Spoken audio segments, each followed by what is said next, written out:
Welcome to Sukanta sir classes. আমি তোমাদের Sourav sir. আজকে ইডিএমস এর 7 নম্বর পার্ট চলে এসছে। তোমরা দেখে থাকো। যারা আগেরগুলো দেখোনি তারা কিন্তু আগেরগুলো দেখে আসো, আর যারা নতুন এসছে চ্যানেলে তারা অবশ্যই অবশ্যই আমাদের চ্যানেলটিকে সাবস্ক্রাইব করে আমাদের সঙ্গে থাকো, আর অবশ্যই অবশ্যই আমাদের টেলিগ্রাম চ্যানেলতে যুক্ত হয়ে যাও। আমাদের ডিসক্রিপশনে সেটা লিঙ্ক দেওয়া রয়েছে। চলো শুরু করা যাক। যারা নতুন এসছে তারা একটু রুটিনটা দেখে নাও। সকাল 7টায় রোজ তোমরা জি এর ভিডিও পাচ্ছ, সন্ধ্যা 7টায় ইংলিশের, রাত্রির 8টায় সায়েন্সের, আর রাত্রি 10টায় ম্যাথের লাইভ সেশন থাকছে। ওকে, চলো আজকে 91 থেকে শুরু হচ্ছে, ঠিক আছে? প্রথমটা হচ্ছে under his nose. Under his nose মানে হচ্ছে right in front of him. আমরা এরকম বলি বাংলায় যে তোমার নাকের তলা দিয়ে ও এসব করে চলছে, তুমি বুঝতে পারছো না। তার মানে কি, মানে তোমার সামনে দিয়ে কিন্তু মানে ও করে যাচ্ছে, এগুলো তাও তুমি বুঝতে পারছো না, ঠিক আছে? তা সেরকম হিসাবে আমরা কি ইউজ করি? Under his nose. একটা উদাহরণ দিই আমরা। The prisoners escaped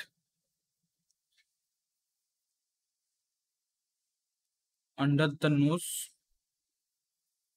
of the police. মানে এখানে বলছে হচ্ছে the prisoners escape under the nose of the police, মানে একদম পুলিশের যে সামনে দিয়েই সেই প্রিজনার গুলো বা সেই যে বন্দিগুলো তারা কিন্তু পালিয়ে গেছে, ঠিক আছে? ওকে, চলো পরেরটা হচ্ছে whistle in the dark. Whistle in the dark মানে হচ্ছে প্রিটেন্ডেড টু বি আনঅ্যাফ্রেড। ধরো কেউ একজন খুব ভয় পেয়েছে, ঠিক আছে, কিন্তু ভয় পেয়েও সে মানে ভয় না পাওয়ার মানে নাটক করছে আর কি। সেটাকে আমরা কি বলি? সেটাকে আমরা বলছি হুইসেল ইন দ্য ডার্ক, ঠিক আছে? আমরা সিনেমা টিনেমা দেখতে অনেক সময় কেউ হয়তো খুব ভয় পেয়েছে, ঠিক আছে, ভয় পেয়ে আর সে দেখা যায় যে সে ভয় পায়নি, সে কি করে? সে শীষ বাজাতে আরম্ভ করে, ঠিক আছে? এইখান থেকে কিন্তু ওই ব্যাপারটা এসছে। হুইসেল ইন দ্য ডার্ক মানে হচ্ছে কেউ খুব ভয় পেয়েছে কিন্তু সে দেখাচ্ছে যে আমি একটু ভয় পাইনি। ওকে, চলো পরেরটা হচ্ছে once and for all. Once and for all মানে হচ্ছে now and for the last time, ঠিক আছে? ধরো একটা জিনিস সেটা কেউ বলে দিল যে আমি একবারই বলছি আর কিন্তু বলবো না, ঠিক আছে? সেটাই মানে হচ্ছে ওয়ান্স অ্যান্ড ফর অল। একটা উদাহরণ দিয়ে বুঝে যাবা। The principal want them once and for all. তার মানে কি? সে প্রিন্সিপাল তাদেরকে শেষবারের মতন কিন্তু ওয়ার্নিং দিল, ঠিক আছে? চলো পরেরটা হচ্ছে হারকিউলিয়ান টাস্ক। হারকিউলিয়ান টাস্ক মানে হচ্ছে খুব কঠিন কোনো কাজ। আমরা জানি হারকিউলিস বলে একটা আমাদের মিথোলজি আছে গ্রিকে। সেখানে হারকিউলিস কি? হারকিউলিস কিন্তু খুব শক্তিশালী একজন ব্যক্তি ছিল, ঠিক আছে? সে সিংহ টিংহ ড্রাগন ফ্রাগন সবার সাথে লড়াই করতে পারতো, ঠিক আছে? মানে স্বাভাবিকভাবে সেই যে কাজটা করবে সেই কাজটা কিন্তু খুবই মানে কঠিন একটা কোনো কাজ হতে হবে, ঠিক আছে? তাহলে হারকিউলিয়ান টাস্ক মানে হচ্ছে ডিফিকাল্ট টাস্ক, ঠিক আছে? এটা আমাদের খুব পরিচিত একখানা উদাহরণ দিই, আমরা সবাই রিলেট করতে পারবো। Studying for 7 to 9 hours is a Herculean task। মানে 7 থেকে 9 ঘন্টা পড়া হচ্ছে খুবই একটা কঠিন কাজ, ঠিক আছে?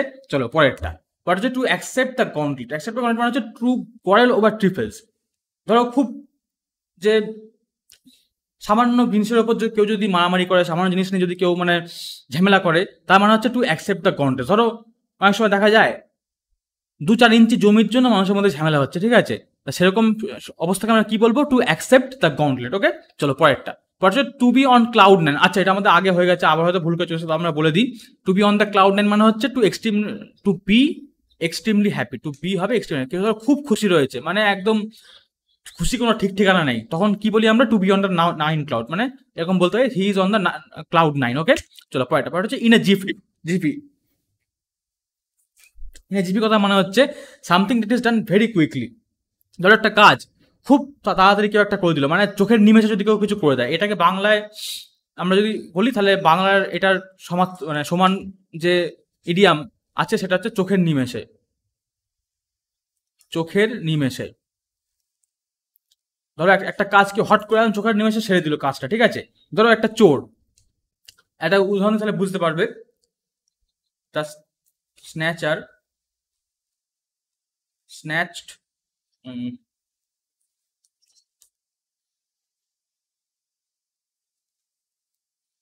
the purse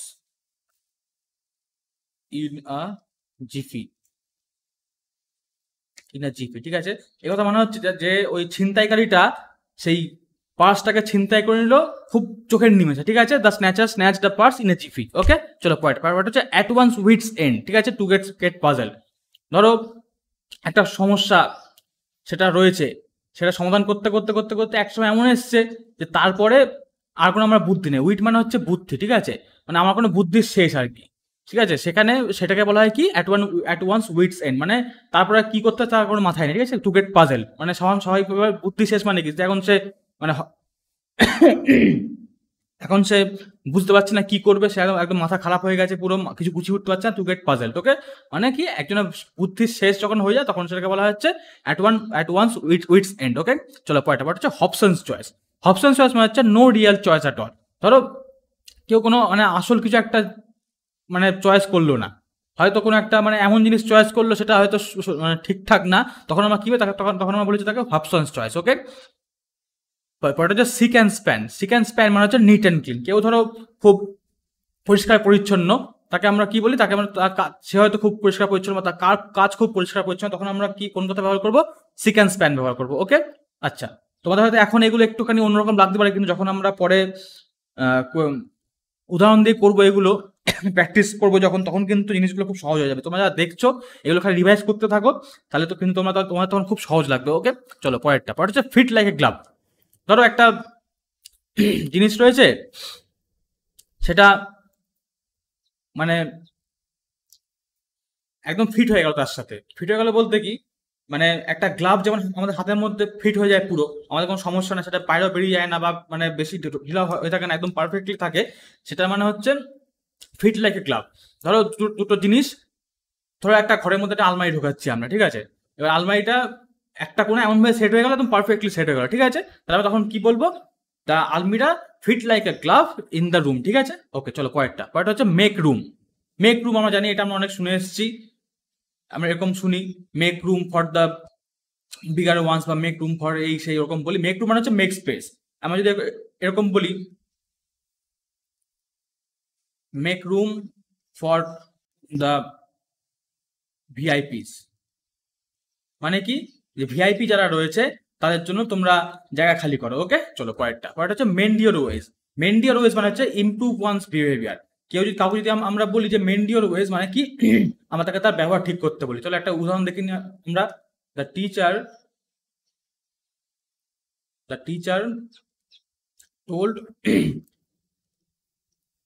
Kishan to mend his ways। তার মানে কি, টিচার কিষানকে বললো তাকে তার ব্যবহার ঠিক করতে। ওকে, চলো পরেরটা হচ্ছে to get red in the face. Red in the face মানে হচ্ছে টু ফিল এমপ্রেস। এটা আমরা খুব মজার জিনিস দিয়ে বুঝতে পারি একখানা। আমরা দেখবো, আমরা যে ছোটবেলায় কার্টুনগুলো দেখতাম না, সেসব কার্টুনে কি হতো, বিশেষ করে যে জাপানিজ কার্টুনগুলো হতো, সেখানে কি হতো, যখনই কোনো ক্যারেক্টার তারা ধরো খুব এম্বারেসড হয়ে গেল বা খুব তারা লজ্জায় পড়ে গেল, তাদের কি তার মুখগুলো না লাল হয়ে যেত, ঠিক আছে, গালের পাশগুলো লাল হয়ে যেত, ঠিক আছে, তখন তারা কি, তখন পুরো এম্বারেসড হতো, ঠিক আছে। সেখান থেকে to get red in the face মানে হচ্ছে টু ফিল এম্বারেসড। আচ্ছা, পরেরটা হচ্ছে to have eggs on one's face.